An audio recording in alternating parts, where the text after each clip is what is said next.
I think the top tip for me is to work with your staff to understand what they want, what they would value, what they would appreciate, what you do well already, what they would like to see more of.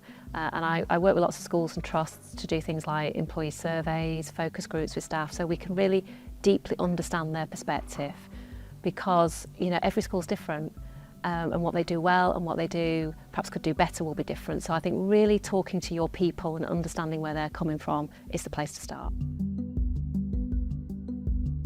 Oh, it's a really topical issue, isn't it? Really topical. So I think the first thing is to be creative and sensible about workload expectations, because workload, all the evidence tells us that it's excessive workload that is driving poor well-being. And it's a hard one because there's only so much you can do to reduce workload, but I still find lots of schools where perhaps things are being done because they've always been done in that way. So that continuous questioning of, does it have to be like this? Could we do it differently? Is there a better way, particularly with digitalisation and AI coming in? So I think having that approach to workload, healthy questioning approach, and then I think supporting people through difficult periods. So there's peak times in schools. So when there are peak times, can we take the pressure off in different ways? I know schools that when it's really, really busy, they'll then have slightly earlier finishes the week later. They'll really look hard at the calendar so they're not piling on things and they're planning well, and not asking people to come in late when they've already been working excessive hours. So that real sense of looking at the peaks and troughs.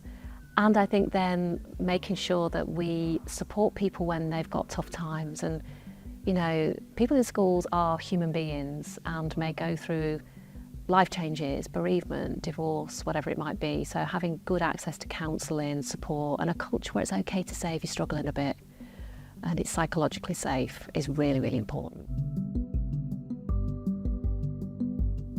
Really investing, I think, in coaching conversations about people's professional development and creating a culture where people are excited about their professional development, they own it, they're supported to do the things that are going to make the impact they want to do.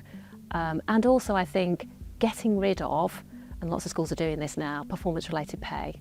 Because actually, the minute you start pegging people's performance to a pay outcome, actually research shows you that that brings down performance. People will reach for the stars when it's low stakes. I know every teacher in this land will want to have huge ambitions for the children in their classroom, and you know something? It's great, isn't it, to have massive ambitions, and if you don't meet them, you don't quite get there, well, you'll still achieve really highly. So I think get rid of performance pay, outdated, and create a real coaching culture around professional development that's exciting and really helps people get the best out of their everyday working life. All the evidence tells us, that the thing that impacts staff retention the most is the leadership dynamics, the culture climate of the leadership in the school. So I would say to schools, if you're really interested in staff retention, invest in your leaders, and invest in your leaders as leaders of people, not just as educationalists, but how to lead people well. See that as an area that you have to develop and nurture people. Don't just chuck them into leadership and expect them to be able to do that well. We don't do that with teachers in the classroom. So let's do more to support leaders, because ultimately how they lead, people leave a boss, not necessarily an organisation. How they lead those people is going to be the difference to what enables people to stay or leave.